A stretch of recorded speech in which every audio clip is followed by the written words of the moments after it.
In this lecture, we will be discussing plagiarism. Plagiarism is a serious academic offense. It is a big issue. It's not something that you should ever do, either intentionally or unintentionally. There are different ways that people plagiarize. One is by directly copying someone else's writing, presenting it as their own work. One is rearranging someone else's sentences into new patterns. Another is cutting and pasting portions of someone else's work without citation or credit.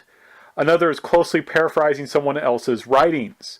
So there are there's lots of different ways you can plagiarize, but basically it all comes down to taking someone else's work and passing it off as your own and not giving credit where credit is due. And that's why it's such a serious thing.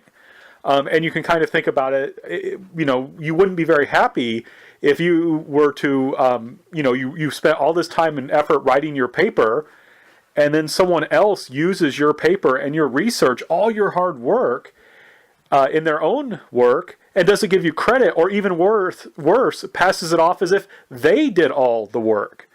Right? This is a serious, serious issue, right? You would be very upset, I think, if that happened to you. And so it's key that you don't do it to other people.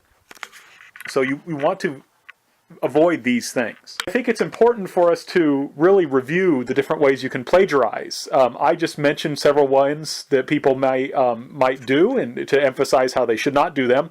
Now I want to play a video for you produced by Right Check Videos called The 10 Types of Plagiarism. If you want to use it, it's available here. And this will kind of review some other examples of plagiarism that you want to avoid. What is plagiarism anyway?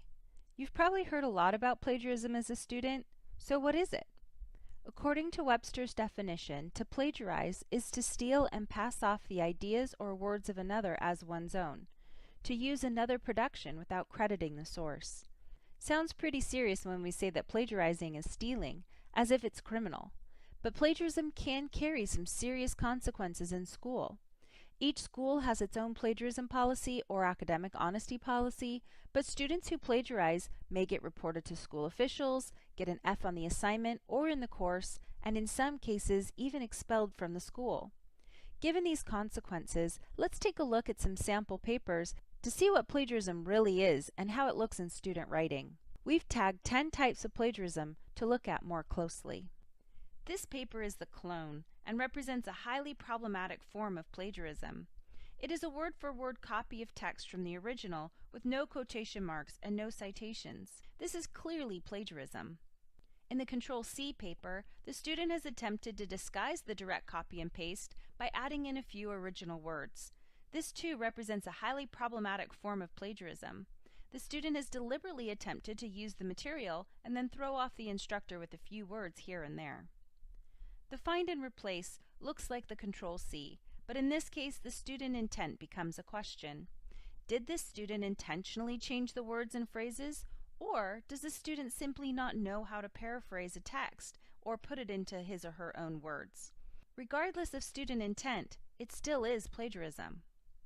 The remix has some further problems with paraphrasing, but this time from various sources. Often, this is what students think of when they think of research, pulling sources together into a new whole.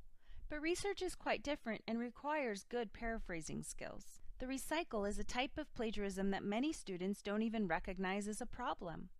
Students typically cannot and should not reuse large portions of a text from another paper they have written. That means students can't recycle papers from class to class.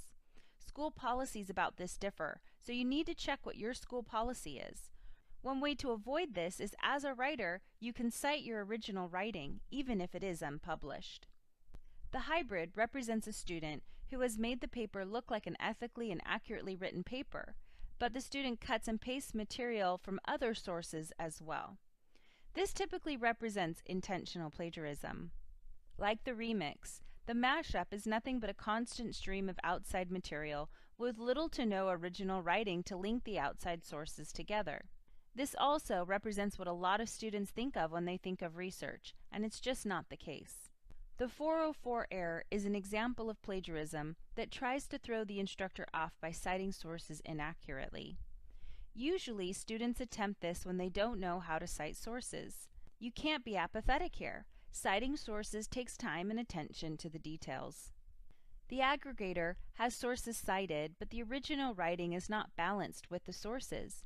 In this case, the student has allowed the research to drive the paper's development rather than use the research to support his or her own writing. The last type of plagiarism is the retweet. In this case, the student knows that he or she needs to cite sources and attempts to paraphrase, but the paraphrase relies too heavily on the original text. Paraphrasing is a skill that takes practice. You can see key ways to avoid plagiarism after reviewing these 10 types. Understand how to paraphrase a text, how to document or cite a source, and how to research so the paper contains original content. So I think that gave you kind of a good overview, again, of what plagiarism is. But the key thing is you just want to make sure that you're not taking someone else's work, and when you do use someone else's work, you make it clear that it's someone else's work and you cite properly.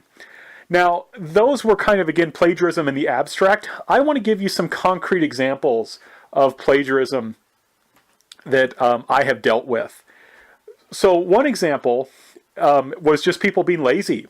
I had a student who took History 499, and she was, the whole semester, she basically refused to do any work.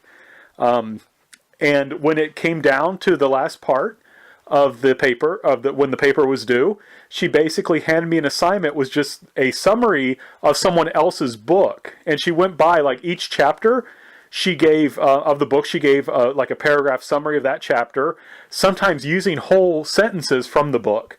And she never gave that book credit.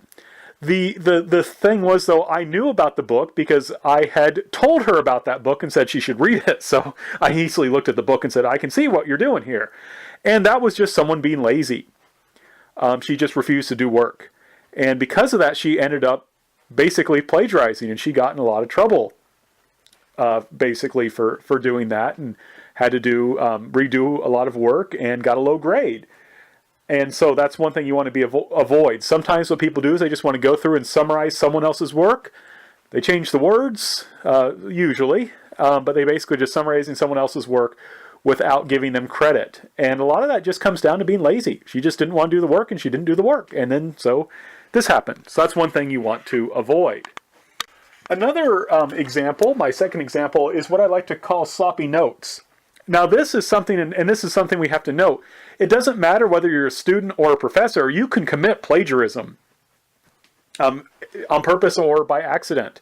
There is a famous professor in Korean studies. He works at a very prestigious university, and he wrote a book that came out, when it was first published, it came out to a lot of celebration. People were like, this is a great book, it's awesome.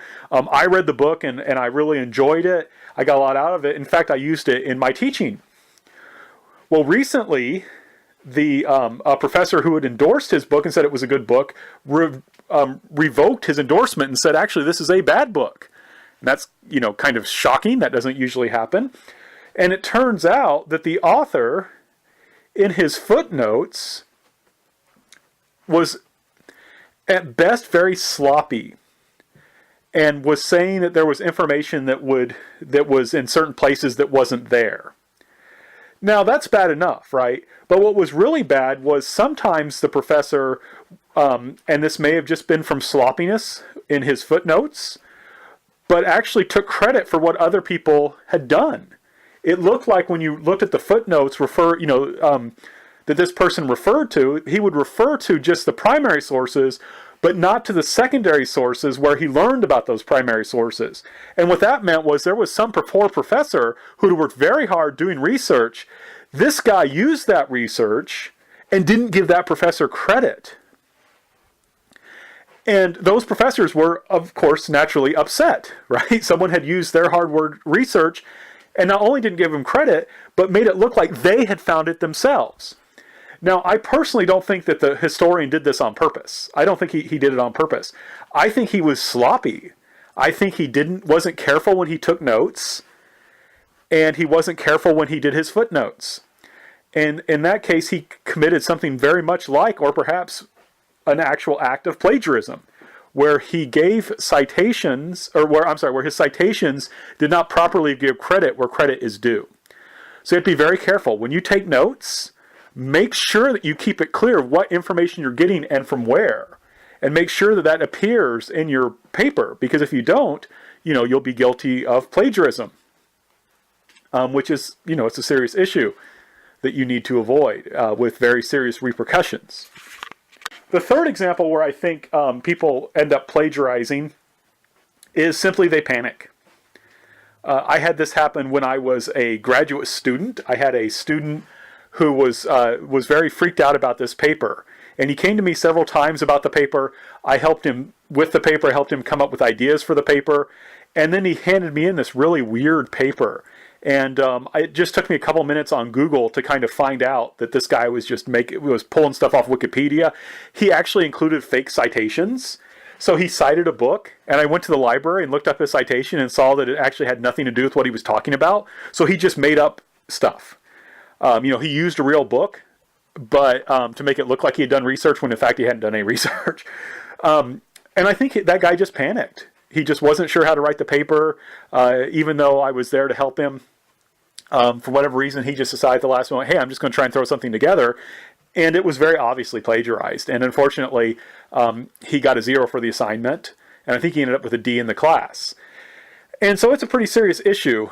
And it can lead to if you do it, whether it's by accident or on purpose, you're going to suffer. You may fail the class. You might just fail the assignment. You might get a 0 for the assignment. It all depends on the current policy in the syllabus and Lander guidelines and so forth. But it's really serious, and you don't want to do it. It's much better, instead of panicking, to come talk to me and figure out something we can do to help you to kind of overcome the writer's block or whatever it is that's slowing you down. But the key thing is, don't do it, right? Don't do it. So now we've discussed plagiarism.